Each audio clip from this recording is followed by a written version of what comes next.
Eh bien, bonjour mes amis, François, expert de yoga et de méditation. Alors, je voulais aujourd'hui vous parler des idées que l'on peut avoir et qui traversent notre esprit en permanence, que l'on s'en rende compte, qu'on ne s'en rende pas compte, et puis des conséquences que finalement tout ça, ça peut avoir, parce que tout simplement, toutes les idées qu'on a et qui traversent notre esprit, ça se transforme en actes, ça se transforme en choses que l'on fait, c'est-à-dire ça détermine des habitudes de comportement. Hein, et parfois, on aurait envie de changer et on a l'impression qu'on n'y arrive pas et que même si on a l'impression de prendre des résolutions pour pouvoir entamer un changement, enclencher un changement, on a l'impression que tout ça, ça sert à rien. Et on peut se décourager. Donc, je voulais vous expliquer, partager avec vous un petit peu d'expérience à ce sujet-là, et vous expliquer que déjà, il faut se raisonner. Et parfois, on n'a même pas la force de se raisonner soi-même. C'est assez difficile, et on a tout simplement, à ce moment-là, besoin d'aide. Il y a ce qui s'appelle aujourd'hui des coachs, des gens qui sont professionnels, qui savent tout à fait faire ça, c'est-à-dire vous accompagner, vous amener à modifier des processus internes, c'est-à-dire à déclencher de la motivation, à voir beaucoup plus clair dans votre situation, etc. Dans ce cas-là, il faut se faire aider. Si vous avez vous-même la force de faire les choses, vous pouvez commencer aussi par prendre l'habitude d'être souvent face à vous-même et de vous poser des questions vous-même, plutôt que de vous laisser entraîner dans un mode de vie où finalement vous ne pensez jamais par vous-même. Vous êtes comme un automate, c'est-à-dire vous suivez ce que l'on vous demande de faire, vous suivez ce que l'on vous dit, vous absorbez des informations de l'extérieur, sans jamais remettre quoi que ce soit en cause. Voilà. Donc, il faut prendre vraiment l'habitude de se poser des questions. Hein.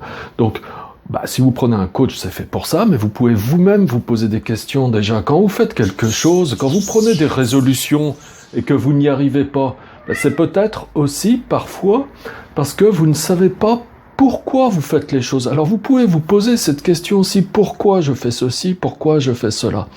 Hein. Alors, si vous vous posez cette question, il faut vous la poser plusieurs fois de suite. Hein. Je prends un exemple. Pourquoi je fais le cycle 2 mois pour une vie nouvelle? Bien souvent, si je vous pose la question, vous êtes incapable de répondre de manière claire avec une phrase courte. Et puis, quand bien même vous en seriez capable, vous allez me répondre, par exemple, parce que je souhaite être plus heureux. Oui, mais pourquoi tu souhaites être plus heureux? Et puis là, vous vous trouvez bloqué. 2-3 questions successives, vous vous trouvez bloqué et au fond, vous ne savez pas véritablement pourquoi et en détail pourquoi vous voulez faire les choses. Et quand c'est comme ça, vous n'avez pas de vision. Donc effectivement, dès que les premiers obstacles arrivent, vous vous trouvez bloqué, vous avez du mal à aller plus loin parce que finalement vous voyez pas l'issue, vous voyez pas finalement à quoi ça sert, c'est pas clair. Ce qui est important, c'est que les choses doivent être claires, voilà. Et c'est ça que vous apporte le chemin intérieur, c'est ça que vous apporte le fait de développer cette capacité à voir les choses clairement, pas à être dans un nuage de pensée comme ça, puis tout est embrouillé et puis on n'y voit plus clair du tout. Le fait de développer cette habileté à s'observer soi-même, ça rend les choses beaucoup plus claires. Alors, c'est très important tout ça.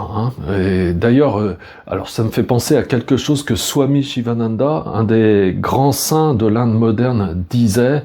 Il disait que on est maître de notre destinée, que si on est capable de faire des choses, on est capable de changer nos comportements, on est capable de faire des choses, on est capable de défaire des choses. Attendez, je vous demande un petit instant.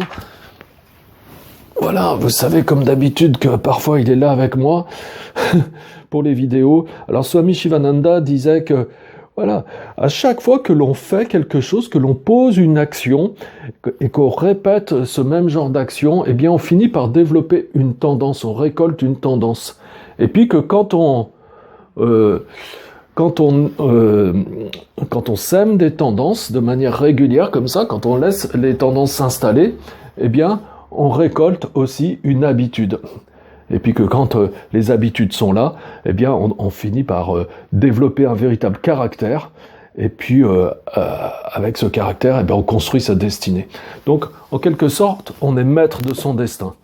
Hein, on est maître de son destin, c'est-à-dire qu'on est créateur de notre destin. Donc, le destin, c'est ni plus ni moins qu'une collection d'habitudes qui a créé ce destin. Voilà.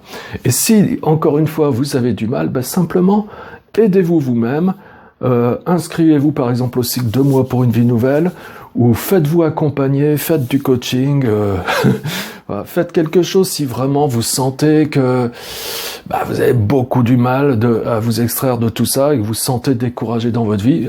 Quoi qu'il en soit, c'est comme ça que vous allez gagner votre liberté. Et c'est très important que vous puissiez gagner votre liberté. Voilà, j'espère que ça vous aura donné quelques pistes pour qui vous seront utiles, et puis je vous invite à cliquer sous j'aime si vous avez aimé cette vidéo, vous abonner à la chaîne si ce n'est pas encore fait. Je vous dis à bientôt pour une prochaine vidéo. Au revoir mes amis.